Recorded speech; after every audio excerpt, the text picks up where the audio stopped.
আজকে আমরা তৃতীয় পাঠ শুরু করতে যাচ্ছি। দেখো 13 নম্বর কোশ্চেন। একটি আয়তাকার চৌবাচ্চার দৈর্ঘ্য 5.5 মিটার, প্রস্থ 4 মিটার এবং উচ্চতা 2 মিটার। উক্ত চৌবাচ্চাটি পানি ভর্তি থাকলে পানির আয়তন কত লিটার? তো প্রথম আগে বের করতে পারলো পানির আয়তন কত লিটার এবং ওজন কত কিলোগ্রাম। দেখো এখানে দুইটা কোশ্চেন আছে, একটা আয়তন কত লিটার আর একটা ওজন কত কিলোগ্রাম। ব্যাখ্যা করি, প্রথম আয়তন বের করি। আয়তন বের করা নিশ্চয়ই তোমরা শিখে গেছো কিভাবে বের করে। আয়তন সমান আমরা জানি দৈর্ঘ্য গুণন প্রস্থ গুণন উচ্চতা। দৈর্ঘ্য গুণন প্রস্থ গুণন উচ্চতা।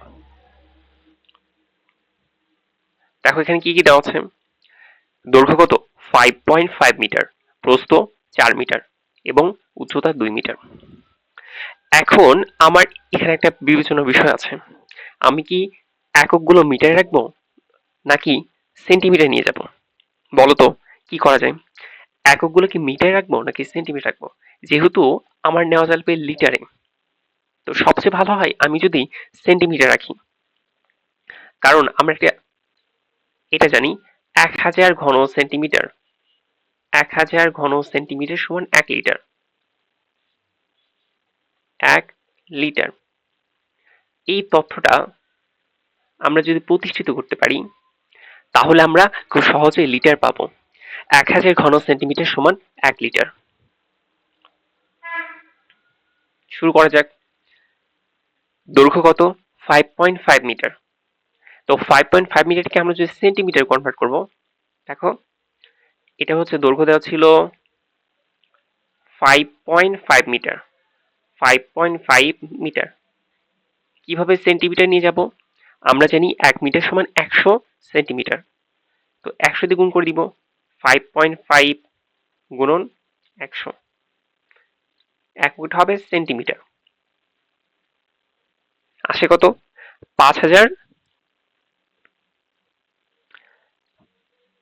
Sorry 550 metre, 550 centimetre.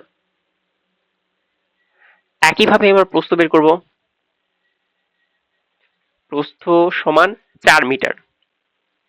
4 মিটার সমান কত সেন্টিমিটার? 400 সেন্টিমিটার। আমি আর গুণ করে দেখালাম না। এবং উচ্চতা 2 মিটার।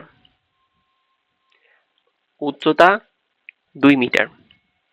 2 মিটার সমান কি লেখা যায়? 2 গুণন 100, অর্থাৎ 200 সেন্টিমিটার।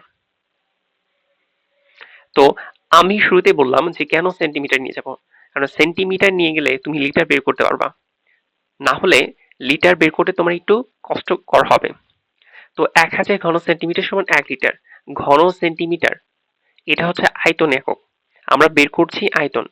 আয়তন থেকে আমরা নিয়ে যাব লিটারে এবং সেখান থেকে নিয়ে যাব কিলোগ্রামে। তো দৈর্ঘ্য দেখো 550, প্রস্থ 400, উচ্চতা 200। এই সবগুলো যদি তুমি ক্যালকুলেশন করো তুমি একটা বিশাল পরিমাণ সংখ্যা পাও। সংখ্যাটি কিরকম? 44, 6টা শূন্য, একটা দুইটা তিনটা চারটা পাঁচটা ছয়টা শূন্য দিতে, কারণ অনেকেই তো ভালো লাগে। আচ্ছা, এটা হচ্ছে ঘন সেন্টিমিটার।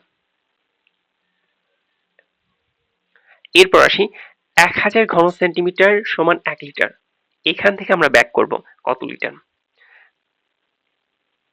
1000 ঘন সেন্টিমিটার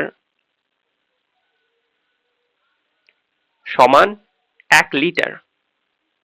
তাহলে পারবে না? কি করতে যাচ্ছি বুঝতে তো পারতেছো। সুতরাং 44 পরে কয়টা শূন্য? 6টা। 3 3 6, 1 2 3 4 5 6। ঘন সেন্টিমিটার সমান কত? কি করবা? এটাকে 1000 দিয়ে ভাগ করবা। 2 3 4 5 6 ডিভাইড কত? 1000। তো এই 3 শূন্য আর এই 3 শূন্য কি কাটা পড়ে যাবে? থাকবে কত?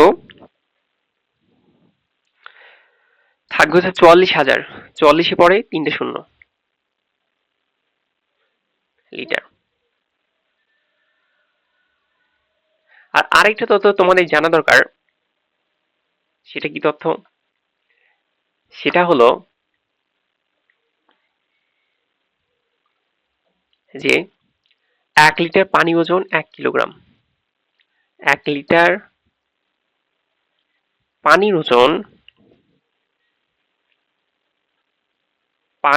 ওজন সমান 1 কিলোগ্রাম। সুতরাং 40,000 লিটার পানি ওজন কত হবে? 40 গুণন 1 কিলোগ্রাম সমান 40,000 কিলোগ্রাম।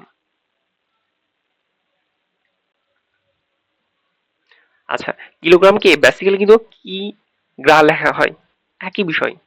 আচ্ছা, তো কোশ্চেনটা আমরা বুঝতে পারলাম। আরেকবার যদি রিভিউ করি, প্রথমে বলা ছিল যে দুইটা কোশ্চেন ছিল, দৈর্ঘ্য প্রস্থ এবং উচ্চতা দেওয়া ছিল এবং বলা ছিল যে আয়তন কত লিটার এবং ওজন কত কিলোগ্রাম হবে। আয়তন বের করলাম কিভাবে? আয়তন বের করার ফর্মুলাই একটাই, দৈর্ঘ্য প্রস্থ উচ্চতা, যে কোনো আয়তাকার ঘনবস্তুর জন্য। তো প্রথমে আমি যে কাজটা করলাম, মিটারে রাখলাম না। মিটারে রাখলে কি সমস্যা হতো? মিটারে রাখলে তোমার যে প্রবলেমটা দেখা দিত, তুমি একটা কম্পারিজন পাইতে না তুলনামূলকভাবে। এই যে কম একটা থেকে আরেকটা যে কনভার্ট করার ফর্মুলা, এটা কিন্তু মিটারে খুব একটা দেওয়া নাই। তোমাদের বই যেগুলো তথ্য দেওয়া আছে সেখানে বলা আছে 1000 ঘন সেন্টিমিটার সমান 1 লিটার। তো সেজন্য আমরা প্রত্যেকটা অংশকে সেন্টিমিটার নিয়ে গেলাম। সেন্টিমিটার কিভাবে নিব? মিটার থেকে সেন্টিমিটার নিয়ে হয় 100 দিয়ে গুণ করে, এরপরে ঘন সেন্টিমিটার পেলাম। এরপর ওই যে কনসেপ্টটা ইউজ করলাম, 1 লিটার 1000 ঘন সেন্টিমিটার সমান 1 লিটার, এত সমান কত। আবার আমার শুধু লিটারই বের করতে বলে নাই, কিলোগ্রামে নিয়ে চাইতে বলছে। তো আরেকটা তথ্য আমরা জানি, 1 লিটার পানি ওজন 1 কিলো। 40,000 লিটার পানি ওজন 40,000 কিলোগ্রাম। আচ্ছা, এরপরে অনেক মজার অঙ্ক আসি। এই অঙ্ক অনেক অনেক ইম্পর্টেন্ট।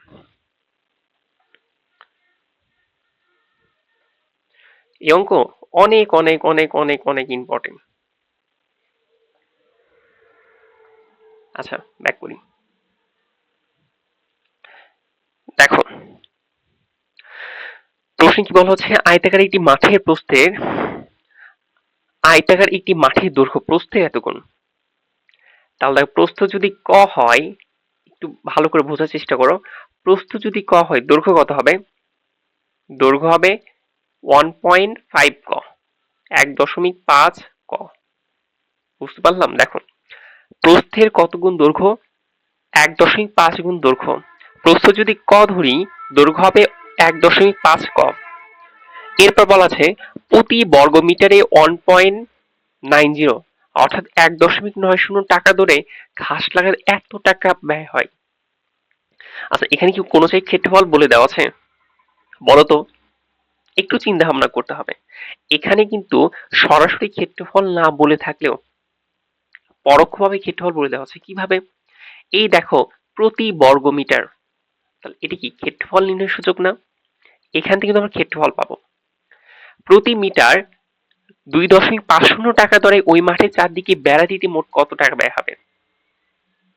আমার আলটিমেট গোল কি বলতো? বেড়া দেওয়া। আচ্ছা, বেড়া দিব কিভাবে? এটা কিসে সে বলো? এই যে অনেক একটা সুন্দর ম্যাথ, দেখো আমি তোমাকে বোঝাচ্ছি।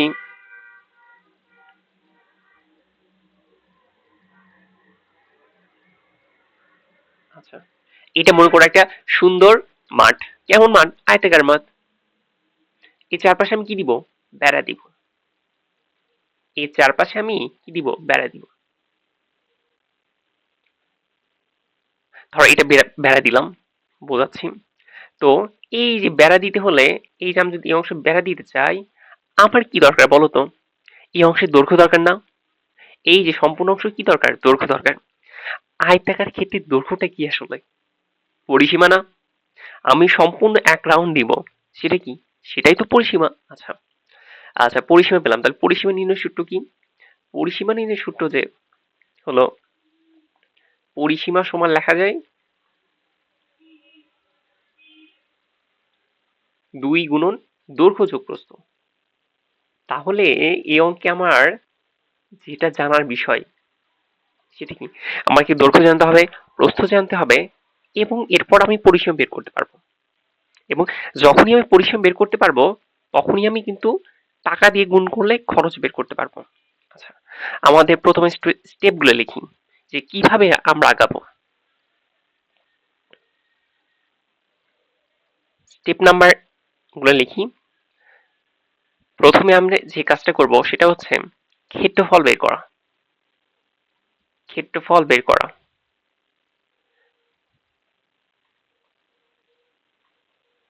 2 নাম্বার দৈর্ঘ্য প্রস্থ বের করা। দৈর্ঘ্য প্রস্থ বের করা। 3 নাম্বার যে কাজটা করব পরিসীমা বের করব। আর সর্বশেষে কি করব? খরচ বের করব। এই 4টা স্টেপ যদি করতে পারি আমাদের জন্য খুব সহজ হবে। প্রথমে আমাকে বুঝতে হবে যে আমরা কি কি করতে চাই। এরপর আমার সেই অনুযায়ী কাজগুলো করতে হবে। শুরু করা যাক। আচ্ছা, ক্ষেত্রফল বের করো। এই যেখানে একটা লাইন আছে প্রতি বর্গ মিটারে 1.90 টাকা দরে ঘাস লাগালে এত টাকা ব্যয় হয়। দেখো আমি কি লিখতে পারি? তো উল্টা করে লিখবো 260 টাকা ব্যয় হয়। টাকা কি হয় বলো? ব্যয় হয় সমান প্রতি বর্গ মিটার। প্রতি মানে কি? এক। 1 বর্গ মিটারে। এটাই তো, তাই না? আচ্ছা,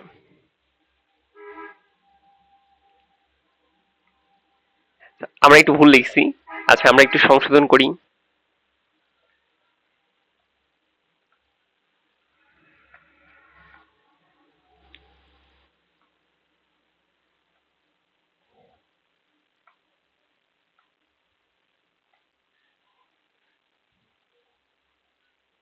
আচ্ছা, আমাদের একটু ভুল হয়েছিল, আমরা সংশোধন করলাম।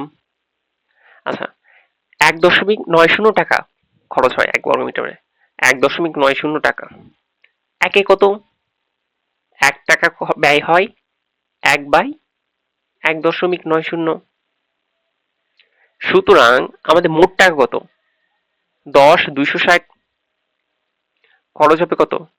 10,260 কে আমরা যখন 1.90 দিয়ে ভাগ করব তখন একটা মান পাবো। সেই মানটা কত? সেই মানটা হচ্ছে 54,000 বর্গমিটার। সেই মানটা 54,000 বর্গমিটার। দেখো প্রথম নাম্বার স্টেপটা আমার ডান, ক্ষেত্রফল বের করলাম। এখন দৈর্ঘ্য প্রস্থ নির্ণয় করব। এটা হচ্ছে 2 নাম্বার স্টেপ। দেখো দৈর্ঘ্য প্রস্থ নির্ণয় করো। আচ্ছা, এখানে কি দৈর্ঘ্য ও প্রস্থ সরাসরি বলে দেওয়া আছে? না, এখানে একটা তোমাকে ধরা লাগবে। আর বলা আছে যে দৈর্ঘ্য প্রস্থের 1.5 গুণ। তাহলে দেখো নর্মালি তোমরা যদি এটা না বুঝো তো বুঝবা হচ্ছে যার সাথে আছে তাকে ধরতে হবে। প্রস্থ সমান ক মিটার ধরলাম। এটা আমি কি নিলাম? ধরে নিলাম। দৈর্ঘ্য কত হবে? দৈর্ঘ্য ইকুয়াল 1.5 ক মিটার। ক্ষেত্রফল আমরা আয়তাকার ক্ষেত্রে ক্ষেত্রফল নির্ণয় সূত্র জানি। তাহলে ক্ষেত্রফল কি হবে দেখো? ক্ষেত্রফল হবে দৈর্ঘ্য গুণন প্রস্থ। দৈর্ঘ্য হচ্ছে 1.5 ক, প্রস্থ ক, সমান 1.5 ক গুণ করলে কি হয়? গুণনের সময় পারগুলো যোগ হয়। ক এর পাওয়ার 1 আর এর পাওয়ার 1। একে কি কত হবে? 2 হবে, ক স্কয়ার। এরপর হচ্ছে আমাদের কম্পারিজন করা। কিভাবে কম্পারিজন করব? খেয়াল করো, এই অংশটা কি? ক্ষেত্রফল। কার ক্ষেত্রফল? আয়তাকার মাঠের ক্ষেত্রফল। এই অংশটা কি? ক্ষেত্রফল। কার ক্ষেত্রফল? আয়তাকার মাঠের ক্ষেত্রফল। তাহলে আমরা কি লিখতে পারি না এই ক্ষেত্রফল সমান এই ক্ষেত্রফল? হ্যাঁ, অবশ্যই লিখতে পারি। তাহলে আমরা কি লিখতে পারি? শর্ত মতে 1.5 ক স্কয়ার সমান 5, 4, 1, 2, 3, 4, সরি 3টা হবে।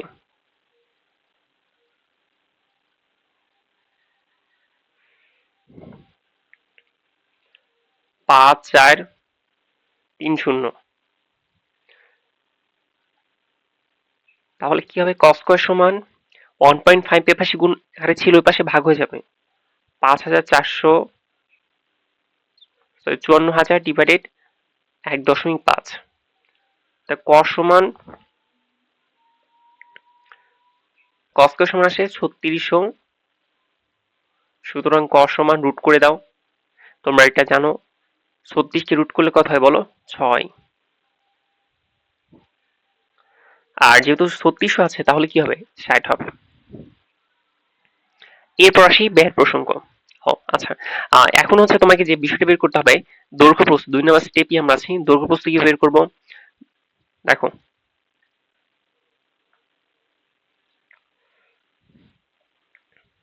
তাহলে এখানে আমরা কি পেলাম?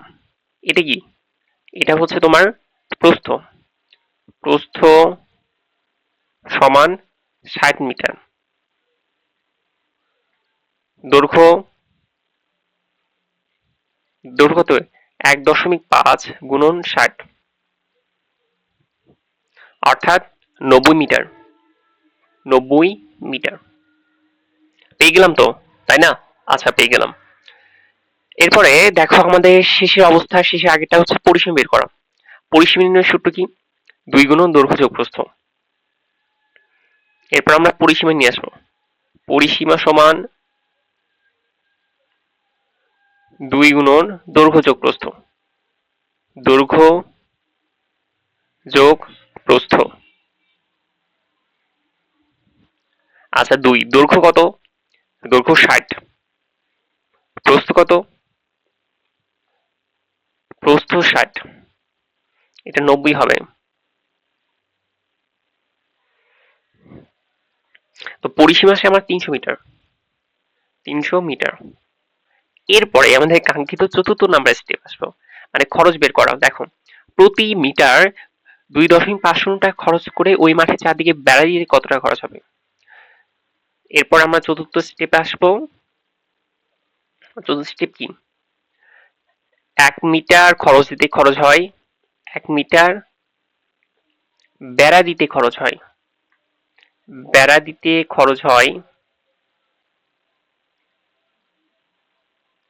2.50 টাকা। আমার কত মিটার আছে? 300 মিটার। 300 মিটার বেড়া দিতে খরচ হবে কত? 2.50 গুণন 300। কত আসে টোটাল? 750 টাকা। দেখো, এবার আমরা এই একটা বিশাল অঙ্ককে একটা সামারাইজ করি। দেখো, তো প্রশ্ন কি ছিল? আয়তাকার একটা মাঠ দেওয়া আছে, সেই মাঠের দৈর্ঘ্য এবং প্রস্থ বলা আছে। এবং কিভাবে বলা আছে? সরাসরি বলা নেই, ইনডাইরেক্টলি বলা আছে যে প্রস্থ ক মিটার হলে দৈর্ঘ্য হবে 1.5 ক। এবং ক্ষেত্রফলও ইনডাইরেক্টলি বলা ছিল যে প্রতি বর্গমিটারে 1.90 টাকা করে খরচ লাগাতে 10,260 টাকা ব্যয় হয়। 10,260 টাকা ব্যয় হয়। তাহলে আমরা লিখতে পারি যে 1.90 টাকা ব্যয় হয় 1 বর্গমিটারে, সুতরাং এত টাকা ব্যয় হয় এত বর্গমিটারে। তখন আমরা বর্গমিটার বের করব, ক্ষেত্রফল বের করব। আর ওই তথ্য থেকে cos স্কয়ার রিলেটেড একটা ক্ষেত্রফল বের করব। এরপরে দুইটা কম্পারিজন করে আমরা দৈর্ঘ্য মান বের করব, প্রস্থ মান বের করব। এরপর পরিসীমা বের করব কিভাবে? 2 গুণন দৈর্ঘ্য যোগ প্রস্থ, যেহেতু এটা আয়তাকার। তো পরিসীমা বের করা হলেই আমরা লিখতে পারি যে 1 মিটার বেড়াতে খরচ হয় এত টাকা, এটা দেওয়া আছে। সুতরাং 300 মিটার বেড়াতে কত হয়? 750 টাকা। আশা করি তোমরা এটা ভালো করে বুঝবা, এবং কেউ যদি না বোঝো বারবার দেখবা। এরপর 15 নাম্বার চলে আসি। 15 নাম্বার হচ্ছে একটি ঘরে মেঝে কার্পেট দিতে, দেখো, একটি ঘরে মেঝে কার্পেট দিয়ে থাকাতে এত টাকা খরচ হয়। ঘরটির প্রস্থ 3 মিটার কম হলে এত টাকা খরচ কম হতো। এখন ম্যাক্সিমাম স্টুডেন্ট এই লাইনটা বোঝে না। ঘরটি প্রস্থ 3 মিটার কম হলে এত টাকা কম খরচ হতো। এটাতে আসলে কি বোঝায়? যে 3 মিটারে খরচ হয় 576 টাকা, এটা কিন্তু বলে দেওয়া নাই। তোমাকে বুঝতে হবে। কিভাবে বুঝবো? এই তথ্যটা লাইনগুলো একটু ব্রেক ডাউন করো। ঘরটি প্রস্থ ৩ মিটার কম হলে এত টাকা কম খরচ হতো। মানে কি ৩ মিটারের দামই তো হচ্ছে ৫৭৬ টাকা। আচ্ছা, তাহলে আমরা লিখতে পারি ৩ মিটারে খরচ হয় ৩ মিটারে খরচ হয় ৫৭৬ টাকা। ১ মিটার খরচ কত হবে? ১ মিটারে খরচ হবে ৫৭৬ ভাগ ৩। ৫৭৬ ভাগ ৩ সমান ১৯২ টাকা। তো আমাকে বের করতে বলল ঘরটি প্রস্থ কত। ঘরটি প্রস্থ কত? একটি ঘরের মেঝে কার্পেট দিয়ে ঢাকাতে মোট ৭,২০০ টাকা খরচ হয়। আমরা লিখতে পারি এখন উল্টাভাবে লিখতে পারি। ১৯২ টাকা খরচ হয়। ১৯২ টাকা খরচ হয় কত বর্গ মিটারে? সরি, কত মিটারে? ১ মিটারে। ১ টাকা খরচ হয় কত? ১ ডিভাইডেড ১৯২। সুতরাং আমার কত টাকা আছে? ৭,২০০ টাকা। খরচ হবে ৭,২০০, ১ গুণন ৭,২০০, ১৯২। ৩৭.৫ মিটার। সুতরাং প্রস্থ কত বলো? ৩৭.৫ মিটার।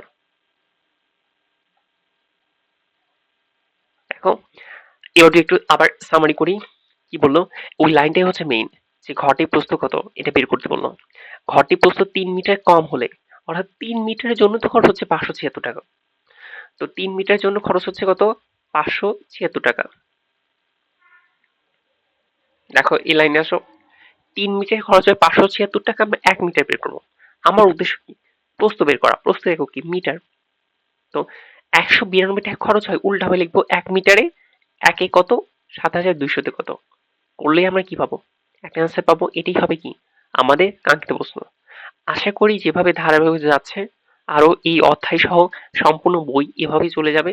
তোমরা কারো কোনো মন্তব্য থাকলে কমেন্ট বক্সে মন্তব্য করতে পারো। ধন্যবাদ সবাইকে।